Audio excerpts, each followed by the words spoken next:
Baik, Bapak Ibu Saudara sekalian, satu bagian ayat firman Tuhan saja. Mari kita sama-sama membaca dari 1 Korintus pasal yang ke-14 ayat 26. 1 Korintus pasal yang ke-14 ayat yang ke-26. Kita akan membacakannya bersama-sama. 1 Korintus pasal 14 ayat yang ke-26, 1, 2, 3. Jadi bagaimana sekarang saudara-saudara? Bila mana kamu berkumpul, hendaklah tiap-tiap orang mempersembahkan sesuatu. Yang seorang mazmur, yang lain pengajaran, atau pernyataan Allah, atau karunia bahasa roh, atau karunia untuk menafsirkan bahasa roh. Tetapi semuanya itu harus dipergunakan untuk membangun. Bapak Ibu Saudara sekalian, jadi ceritanya pada waktu itu ketika kita sama-sama membaca firman Tuhan ini, pada waktu itu di jemaat di Korintus itu terjadi sebetulnya semacam kekacauan di tengah-tengah ibadah. Ya bayangkan ya Bapak Ibu Saudara sekalian, ketika ibadah seperti ini, sekarang ini ya, semua orang boleh ngomong. Coba, semua orang boleh ngomong. Kasih pendapat. Ada ngomong yang pakai bahasa yang gak bisa dimengerti orang. Gimana coba, kacau kan? Ada yang mau bermazmur, ada yang mau ngomong, ada yang mau menafsirkan dan sebagainya. Jadi tidak ada pengaturan yang baik. Jadi sehingga ibadah dalam konteks ibadah pada waktu itu terjadi kekacauan. Dan sehingga Rasul Paulus menulis bagian ini. Jadi saudara-saudara, waktu berkumpul sebaiknya setiap orang mempersembahkan sesuatu. Ya, ada yang bernyanyi, bermazmur, ya, menaikkan pujian, bernyanyi. Ada juga yang memberikan pengajaran, pernyataan Allah melalui firman Tuhan yang mereka pahami. Tentu waktu itu banyak baca dari Perjanjian Lama, ya, kitab para nabi dan sebagainya.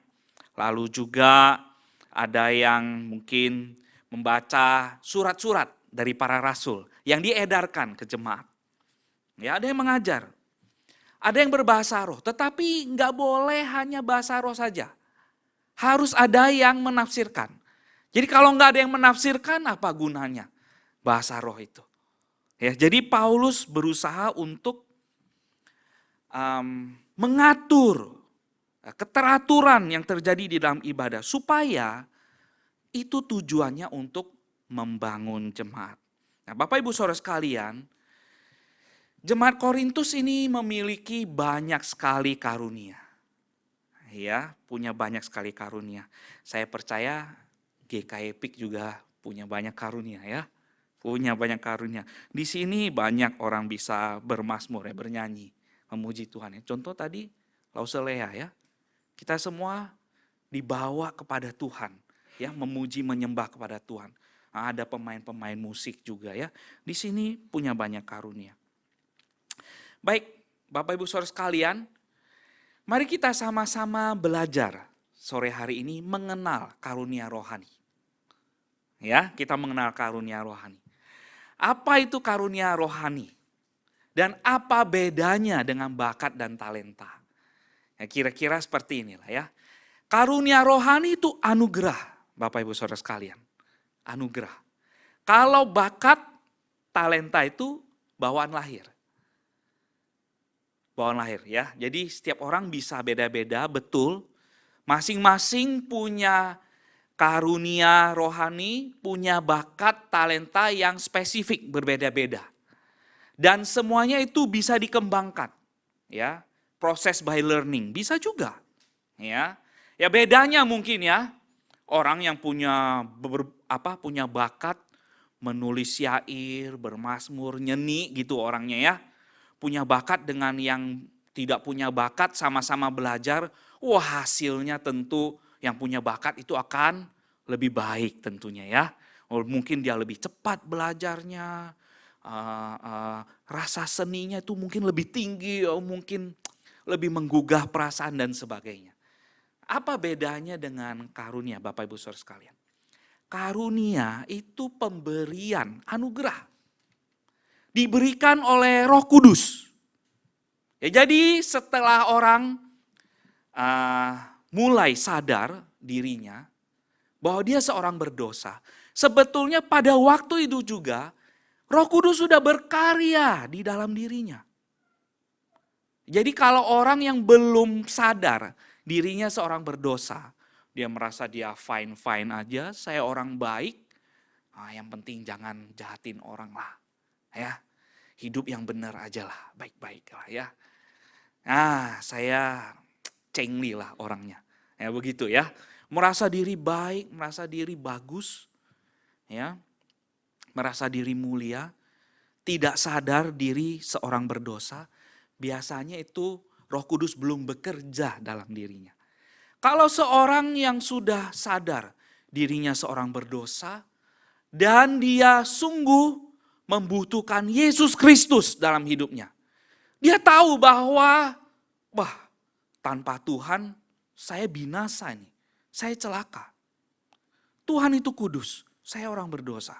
Gak mungkin saya bisa diterima di hadapan Tuhan.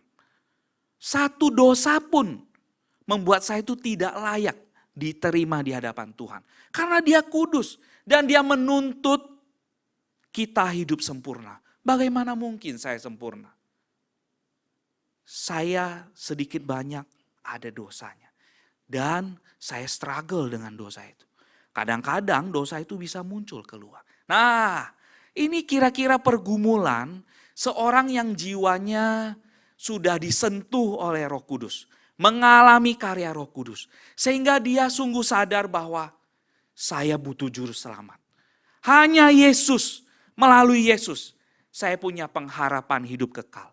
Nah, orang yang demikian, itu artinya dia sudah lahir baru. Nah, ketika ada Roh Kudus tinggal dalam diri orang tersebut, maka dia punya karunia roh. Yaitu karunia yang diberikan oleh Roh Kudus dalam dirinya. Jadi Bapak Ibu Saudara sekalian, itu beda sekali dengan bakat dan talenta. Ya bisa jadi ya. Sebelum percaya Yesus ya. Ini saya nih orangnya malu-malu. Ya. Malu-malu ya. Wah kalau berdiri di depan seperti ini, wah amit-amit ya dulu saya mana bisa ya. Kali ya. Nah setelah percaya Yesus ya sedikit demi sedikit Tuhan berikan pengajaran dan kemudian saya bisa menikmati, menggali firman Tuhan ya. Kemudian juga dilatih ya waktu di seminari Alkitab ya di saat ya dilatih ngajar anak-anak dulu ya. Anak-anak ngerti nggak? Ya, jadi guru sekolah minggu dulu. Wah, waktu jadi guru sekolah minggu saya masih ingat ya. Saya struggle. Dia mengerti nggak? Dia juga struggle. Ini orang ngomong apa gitu kali ya. Nah itu berlangsung mungkin beberapa waktu. Belajar, bergumul, minta karunia sama Tuhan. Minta karunia, mengajar. Ya, jadi bisa jadi tadinya itu nggak ada karunia mengajar saya. Karena saya sudah bertobat, saya sudah lahir baru, saya ada di dalam Tuhan dan Roh Kudus bekerja di dalam diri saya. Sehingga saya bisa mengajar. Nah ini karunia yang diberikan Tuhan seiring dengan saya sudah lahir baru. Nah mungkin ya teman-teman yang lain ya bisa tahu ya karunia apa. Tapi yang pasti setiap orang percaya punya karunia.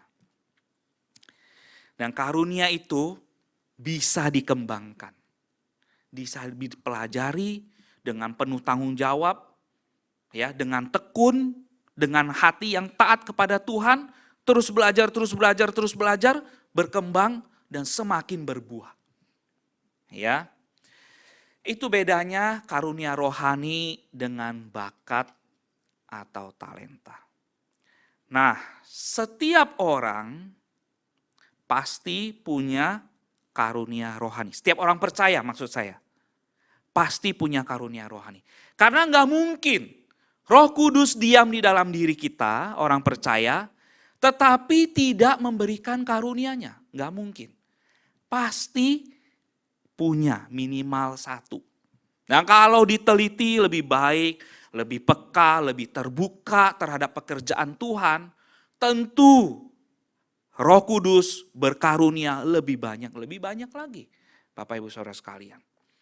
Memang masalahnya adalah kok ada ya orang Kristen udah sekian lama jadi orang Kristen, sudah sekian lama percaya kepada Yesus sebagai Tuhan dan Juru Selamat, sudah sekian lama Roh Kudus tinggal dalam dirinya, kok dia tidak melayani?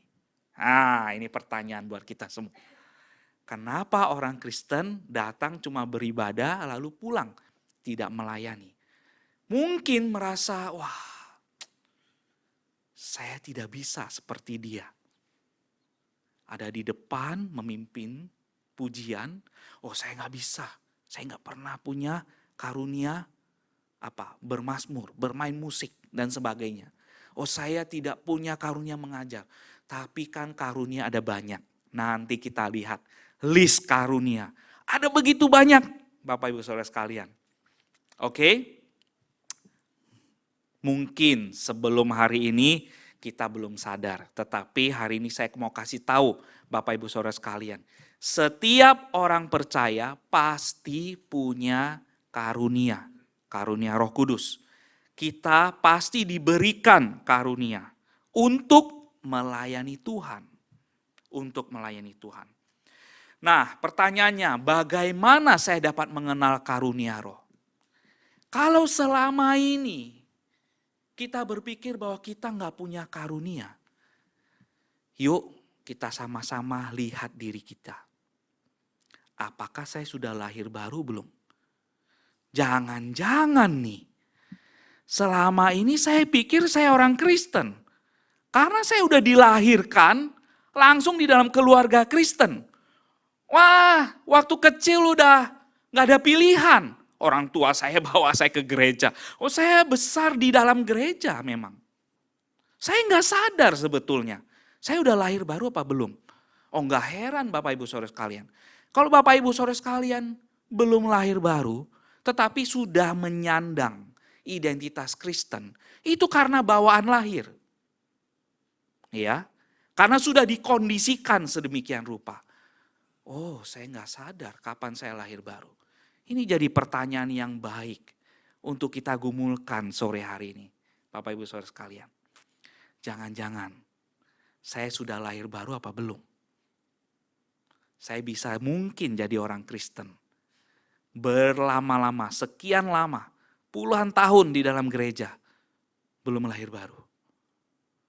Sudah ikut pelayanan ini dan itu. Belum lahir baru. Ya ikut melayani karena ya punya bakat. Punya talenta ya. Tetapi kalau dipikir-pikir, diperiksa-periksa, ya ini talenta apa karunia ya. Ya lalu coba ambil bagian dalam pelayanan. Kalau yang belum punya pelayanan, coba ambil bagian dalam pelayanan, lalu evaluasi, perhatikan pertumbuhan rohani di dalam komunitas gereja.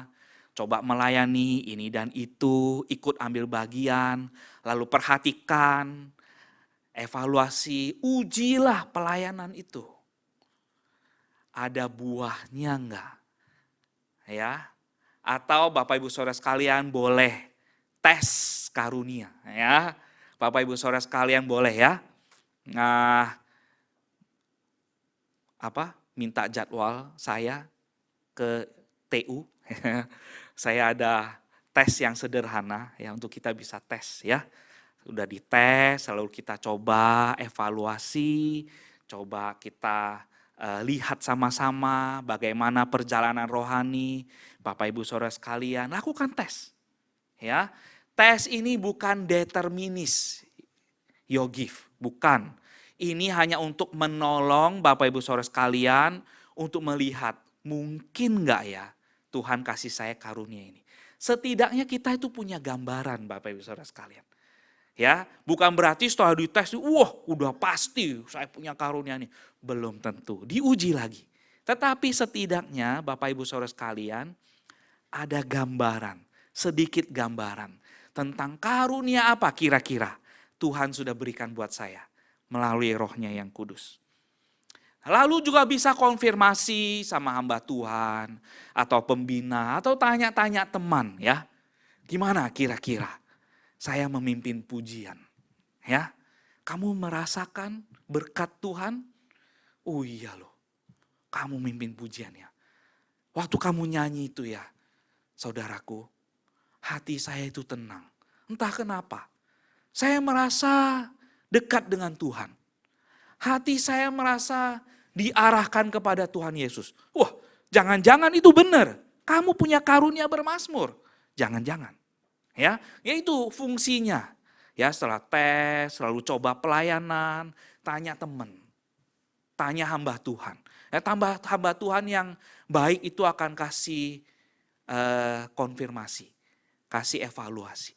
Ya, bukan untuk menjudge tapi bahkan memberikan dorongan. Ya, kasih nasihat-nasihat bagaimana untuk bisa terus berkembang di dalam karunia rohani. Lalu coba Bapak Ibu Saudara sekalian juga bisa konfirmasi, lihat sendiri hasil pelayanan selama 1 kurun waktu. Ya. Apakah saya punya karunia memimpin enggak misalnya ya. Di dalam kepengurusan misalnya kepengurusan di komisi itu kan 1 tahun sekali ya. Dievaluasi, dipilih kembali ya. Coba kita lihat selama 1 tahun saya jadi pengurus ya. Teman-teman yang saya pimpin ini tambah bagus atau tambah kocar-kacir ya. Atau pelayanannya jadi tambah berantakan ya. Oh itu mungkin saya nggak punya karunia pelayanan. Nggak punya karunia memimpin ya. Tapi Tuhan akan kasih karunia yang lain. Nah Bapak Ibu Saudara sekalian juga jangan kecewa. Kalau Bapak Ibu Saudara sekalian merasakan dalam hati ya, ketika terus bergumul dengan firman Tuhan, Bapak Ibu merasa saya punya calling, saya punya panggilan untuk pelayanan di salah satu bidang yang spesifik Bapak Ibu Saudara sekalian. Dan Bapak Ibu Saudara sekalian merasa saya kurang punya karunia itu. Bapak Ibu Saudara sekalian boleh minta kepada Tuhan. Ya. Boleh minta karunia mengajar kepada Tuhan. Kalau misalnya Bapak Ibu Saudara sekalian punya panggilan jadi pemimpin kelompok kecil misalnya. Tapi Bapak Ibu Saudara sekalian gak boleh ngambek atau kecewa. Kalau ternyata udah berdoa sekian lama gak dikasih karunia itu. Karena ini terserah Roh Kudus dong. Dia Tuhan, Dia yang tahu kita itu pelayanannya efektif di mana. Itu jangan-jangan secara emosional mungkin. Atau Bapak Ibu Saudara sekalian merasa tertegun, merasa amazed lihat mungkin siapa rekan yang memimpin kelompok. Wah dia jadi sebuah figur yang sangat penting buat Bapak Ibu Saudara sekalian. Sehingga Bapak Ibu Saudara sekalian pengen jadi seperti dia mengajar. Wah tapi kan Roh Kudus gak kasih karunia mengajar kepada Bapak Ibu Saudara sekalian. Jangan kecewa. Dan jangan juga ngambek. Saya gak mau pelayanan lagi. Ya, jangan begitu juga ya. Kembali. Roh Kudus beranugerah. Tuhan beranugerah. Kasih karunia kepada kita untuk melayani Dia. Tetapi Roh Kudus Tuhan yang paling tahu. Engkau dan saya cocoknya itu, pasnya itu pelayanan di bagian apa Bapak Ibu Saudara sekalian. Baik Bapak Ibu Saudara sekalian, tujuan kita mengenal karunia rohani itu seperti yang di ayat firman Tuhan yang kita baca. Semuanya itu harus dipergunakan untuk membangun tubuh Kristus, membangun jemaat Tuhan. Bukan untuk kebutuhan atau kepentingan diri sendiri. Ya Bapak Ibu Saudara sekalian, itu tujuan kita mengenal karunia rohani apa yang Tuhan berikan kepada kita. Nah Bapak Ibu Saudara sekalian, ini ada berbagai jenis karunia, lihat ya. Banyak sekali, 20-an. Ya, ada 20-an, ada karunia bernubuat, ya, kayak punya visi gitu ya, melihat, wah, bisa memprediksi gitu ya, bernubuat, menggembalakan, ya. Ada aja ya jiwa-jiwa yang bisa dituntun kepada Tuhan. Ya, ada berhikmat, tahu ya bagaimana firman Tuhan bekerja dan prinsip-prinsipnya diterapkan dalam kehidupan sehari-hari.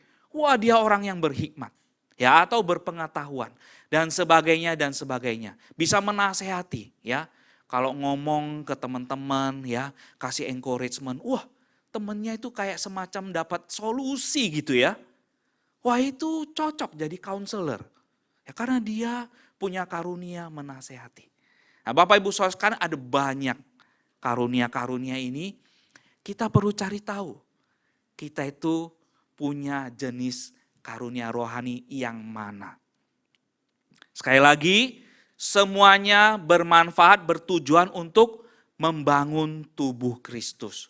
Bukan untuk kepentingan sendiri. Nah, saya langsung praktis saja Bapak Ibu Saudara sekalian. Ini contohnya, kalau misalnya saya punya karunia mengajar.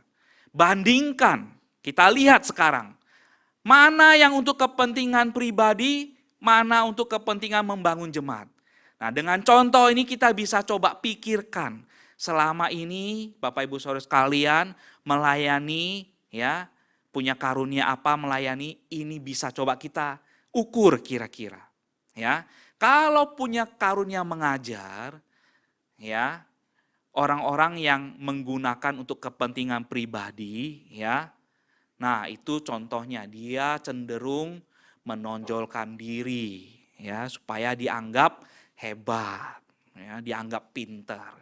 Ya, dia mengajar itu cenderung kasih bahan yang sulit-sulit, rumit gitu ya. Wah, kelihatannya waduh sangat akademis banget. Ya, tujuannya apa? Sebenarnya itu nggak penting mungkin ya. Lihat konteksnya ya. Kalau khotbah itu yang rumit-rumit ya, sampai jelimet gitu misalnya ya. Untuk apa? Untuk orang lihat kamu pinter? Wah, itu hati-hati ya. Jangan-jangan ini untuk menonjolkan diri ya, supaya kelihatan terhormat. Saya itu S2, S3. Masa ngomongnya pakai kalimat-kalimat sederhana? Wah, saya harus pakai yang istilah-istilah yang rumit dong misalnya ya, supaya kelihatan S3-nya. Supaya kelihatan terhormat. Nah, sekali lagi, lihat konteks. Ya, lihat konteks. Apakah mengajar itu untuk kepentingan pribadi? Ya, kita harus hati-hati. Ngajar anak-anak, pakailah bahasa yang bisa dimengerti oleh anak-anak. Ya, nah, itu contoh konteksnya ya. Tidak mengharapkan imbalan, ya, berupa uang mungkin, melayani sesama jemaat ya. Jangan mengharapkan imbalan untuk kepentingan diri sendiri ataupun imbalan yang bukan berupa materi ya, penghargaan diri mungkin ya. Bahkan pikir ini kaitannya dengan pahala di surga. Oh ya, karunia ini untuk sebetulnya untuk membangun jemaat sekali lagi Bapak Ibu Saudara sekalian ya, bukan untuk mencari kepentingan diri sendiri. Coba bandingkan dengan orang yang mengajar untuk kepentingan membangun jemaat. Orang yang mengajar untuk kepentingan membangun jemaat, dia itu yang dia tonjolkan itu Yesus Kristus dan pengajarannya. Dia menonjolkan kemuliaannya Yesus. Oleh sebab itu dia harus rendah hati. Dengan demikian dia meninggikan Yesus Kristus. Dia tidak menganggap dirinya paling pintar, tetapi firman Allah lah sumber kebenaran. Dia sadar bahwa dirinya ini adalah seorang hamba. Yesuslah Tuhan. Dan dia melakukan pengajaran itu dengan cara yang bertanggung jawab. Kalau dikasih tugas mengajar, ada pelayanan mengajar, persiapkan diri dengan baik enggak? Guru-guru sekolah minggu dikasih kesempatan mengajar anak-anak. Wah, ini anak-anak kecil ya, umur 3 tahun, umur 4 tahun. Ngerti apa? Ya, ngerti apa tentang Daud dan Goliat ya? Ya udahlah, pokoknya saya cerita aja lah. Wah, ini berarti apa? Kurang bertanggung jawab berarti.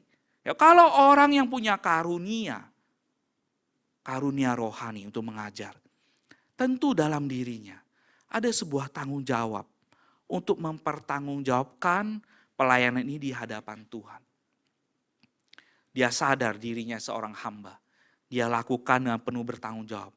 Karena dia mempertanggungjawabkannya kepada Tuhan Yesus Kristus. Dan tujuannya apa? Bukan tujuannya mengharapkan profit buat dirinya. Enggak. Dia mengharapkan jiwa-jiwa yang dia layani itu bertobat. Dia mengharapkan jiwa-jiwa yang dilayani itu mengarah kepada Yesus Kristus. Lebih mengenal Yesus Kristus, lebih paham firman Tuhan, lebih paham pengajarannya Yesus Kristus, tahu bagaimana cara melakukan firman. Itu tujuannya. Dan mengajar dengan kepentingan membangun jemaat itu berdasarkan prinsip-prinsip kebenaran firman Tuhan. Bukan mengajar berdasarkan pengalaman pribadi saja. Ya, kadang-kadang ada yang mengajar itu ya full.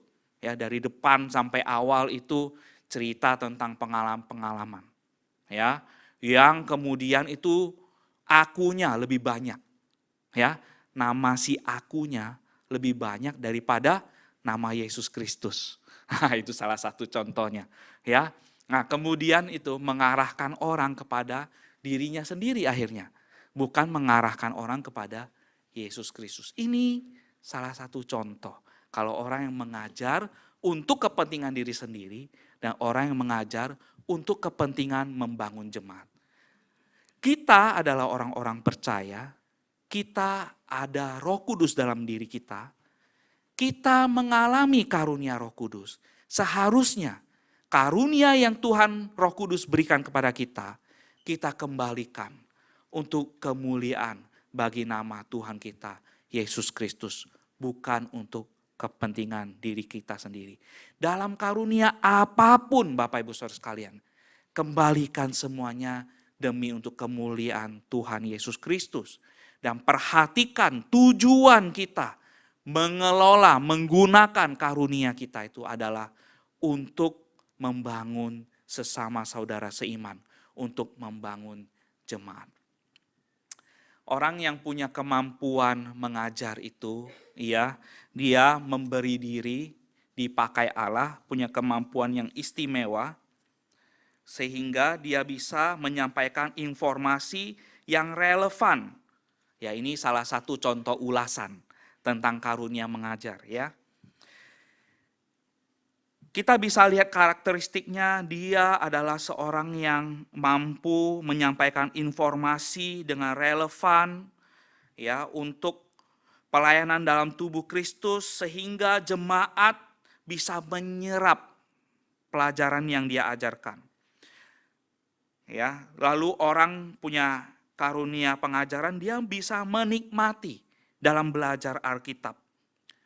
Bisa suka mencari bahan-bahan tambahan yang lain untuk mendalami pelajaran firman Tuhan itu. Sehingga dia bisa mempelajarinya dan mampu mengambil prinsip-prinsipnya itu untuk kehidupan jemaat sehari-hari. Untuk diaplikasikan dalam kehidupan jemaat sehari-hari.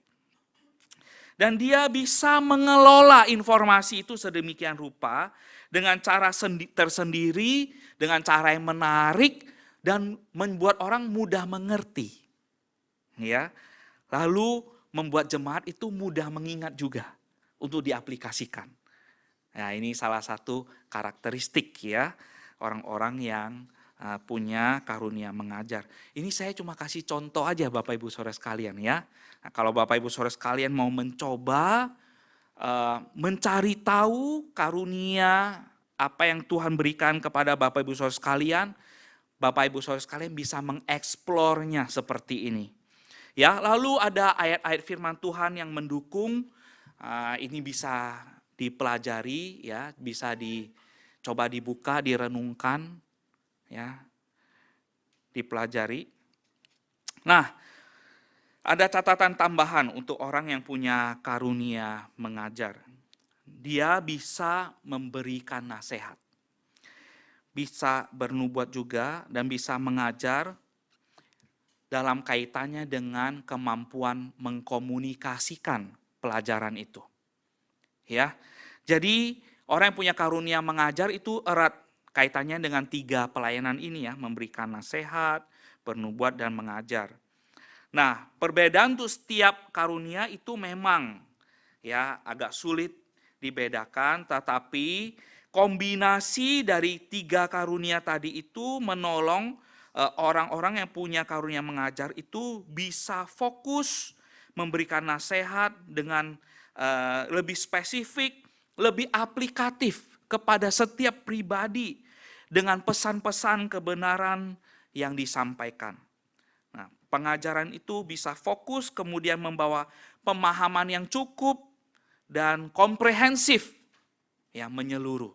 Sehingga orang yang menerima nasihat, menerima pengajaran itu, dia tahu Tuhan kasih pesan kepada dia itu apa.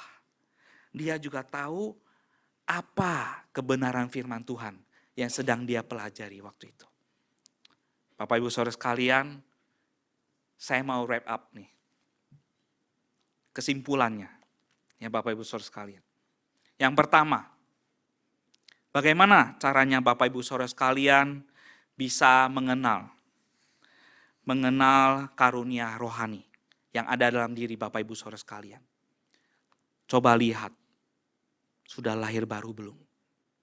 Kalau sudah lahir baru, Tuhan pasti kasih anugerah. Anugerah karunia rohani. Tujuannya untuk apa?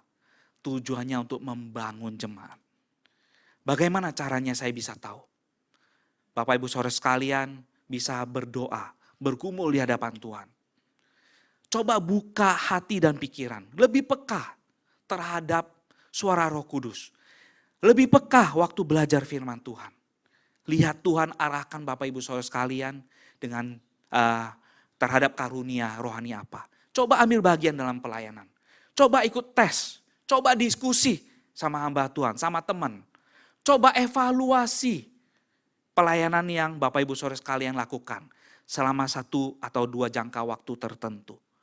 Nah, Bapak Ibu Saudara sekalian lihat hasil pelayanannya. Buah pelayanannya seperti apa. Apakah sungguh-sungguh membangun jemaat atau tidak. Percayalah Bapak Ibu Saudara sekalian. Tuhan ketika menganugerahkan keselamatan kepada Bapak Ibu Saudara sekalian. Ketika Tuhan Allah Roh Kudus berdiam dalam diri Bapak Ibu Saudara sekalian. Tentu ada rencana yang indah. Yang Tuhan mau lakukan di dalam diri Bapak Ibu Saudara sekalian. Melalui Bapak Ibu Saudara sekalian. Untuk menjadi berkat bagi jemaat Tuhan di tempat ini. Pertanyaannya Bapak Ibu Saudara sekalian. Maukah engkau dan saya sungguh-sungguh bertekun di dalam Tuhan. Sungguh-sungguh menggunakan karunia Roh Kudus untuk melayani Tuhan. Mari kita sama-sama tundukkan kepala, kita berdoa.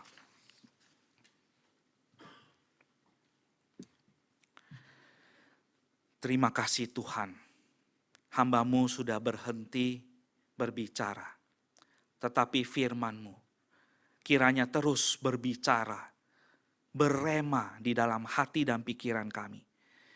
Biar sepanjang perjalanan rohani kami terus bergumul di dalam Tuhan. Bagaimana kami harus melayani Engkau sebagai pengikut Yesus Kristus. Melayani dengan kuasa Roh Kudus, dengan karunia-karunia rohani yang sudah Tuhan berikan kepada setiap kami. Sehingga Bapak Ibu, kami semua bisa memberikan yang terbaik kepada Tuhan Yesus Kristus. Kepada Tuhan kami bertanggung jawab untuk melakukan pelayanan kami di hadapan Tuhan. Terima kasih Tuhan. Kami mau sungguh berserah kepada Engkau. Pimpinlah kehidupan kami. Dalam nama Tuhan kami, Yesus Kristus, kami sudah berdoa. Amin.